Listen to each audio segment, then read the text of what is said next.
Hi there. It's a glorious January sunny day here, so I apologise for the squinting into the camera, and there might be a bit of wind noise as well, I imagine.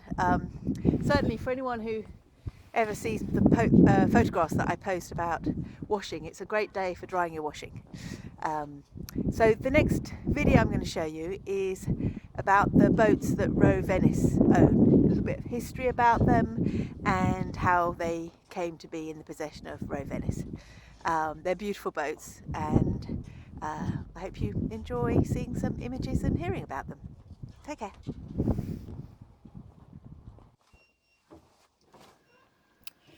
Roe Venice own 4 boats. 3 here are kept in the Marina in the Sacca di Misericordia, which I learnt Sacca means pool, and it was the place where they used to sink the wood that they brought from around the region to be kept until it was needed for construction. Very clever old technique. And Jane here is uncovering one of the boats for one of the lessons, Fresca, and next to it is Viva, which is also ready to go out for a lesson. And as you can see, they're really kept well and looked after.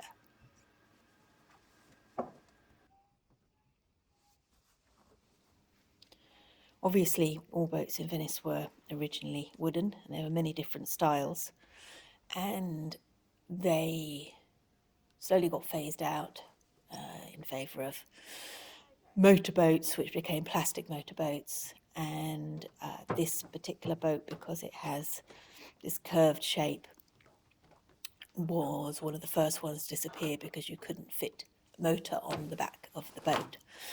It took quite a long while. Venice went through a pretty rough period, beginning half of the century. People were quite poor, so they held on to their boats for as long as possible. But in the end, there were none of these boats left.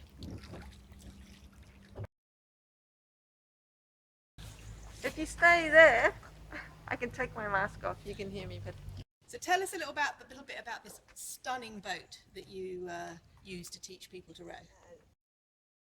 We use these boats that are now very rare, but were once the most populous boats in Venice. They're called prawn-tailed Batelas, Batela Coda Di Gambero. Venetians liked curviness in their boats, as you can see by the elegant tail at the end. These were the original transport boats of Venice, so very stable boats, just used to deliver goods, so just a humble service boat.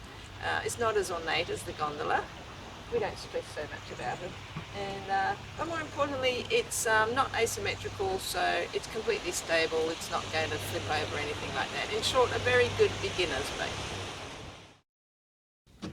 So we just waited for a motorboat to turn off its engine. Jane, you said that this boat is more stable than a gondola. What's the difference? Well, the gondolas were made asymmetrical at the end of the 1700s as the Venetians cut down on the staff.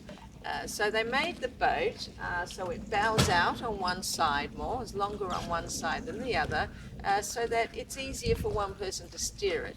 All the Venetian boats are flat bottoms, so they spin quite easily, but the gondola lists gently off to the side, which means you need less kind of drag to correct the direction of the boat. However, what you get on one hand, you lose on another, and the gondola does lose in its stability. That's not to say if you have a gondola ride you're going to flip over, but it is possible if you don't know what you're doing in a gondola.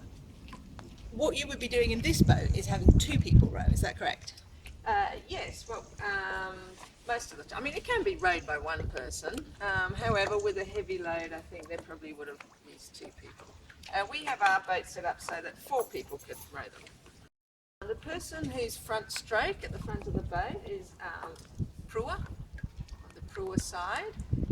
Then behind them, on this side of the boat, if you're just rowing in the middle of the boat, it's called line.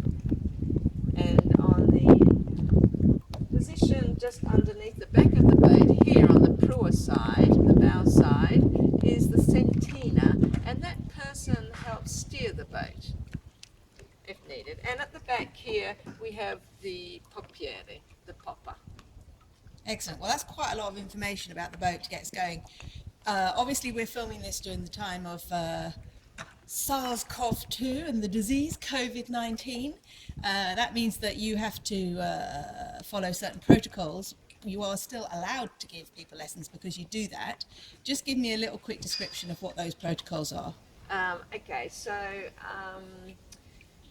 if we have non-family members having a lesson, everyone needs to keep their masks on. You need to be like a metre apart. We have plenty of space in the boat, so that's not a problem, but we do ask people to keep their masks on if they're not rowing. We also ask people to put on a little bit of disinfectant gel that you see in all the shops you enter and everything in Venice. And we clean down also with antiseptic the equipment. Excellent. Okay. Well, it's a beautiful day. I think we might go for a row. I'm a beginner, which is why I'm interested in the work that Roe Venice does, because they're helping me learn. And a day like today is definitely a day to go for a row. Yeah, we're having some beautiful weather. In 1974, a group of local Venetians came up with an idea to do a marathon race around the Venetian lagoon, and this became known as the Vogalunga. Voga being the word for the Venetian style of rowing, where you stand up, face forward, and lunga as in long, since the race is about 30 kilometres. It's become a huge event over the years, and thousands of people come to watch and to take part, and they bring boats of all different shapes and sizes. It also became a focal point for Venetians to rediscover their love of rowing around the lagoon and the city, and also the boats. And in the 1980s, as a prize for one of the Vogalunga races, 2 boats were built. One of these boats ended up at one of the many rowing clubs that sprung up in and around the Venetian lagoon as a consequence of the new interest, regained interest in Voga-style rowing. However, it's quite a big boat, and it took up the room of one of a 6-man Caolina-style racing boat, but wasn't really able to be used in the same way. So they decided that they wanted to get rid of it, and Roe Venice had been using a much smaller boat to teach people and thought that this would be a perfect alternative. And so we're lucky enough to obtain one.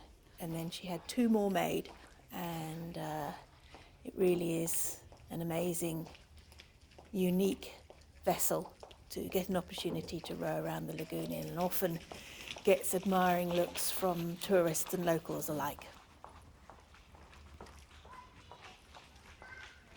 We've been following Luigina down this particular canal, and as she gets ready for her class, I'm going to leave you with a lovely sight of the Roe Venice boats in the summer when the restrictions were lowered a bit and we could have a nice time outside in an event set up by Eleanor, one of the other teachers of Roe Venice, which is called a green fresco. Enjoy.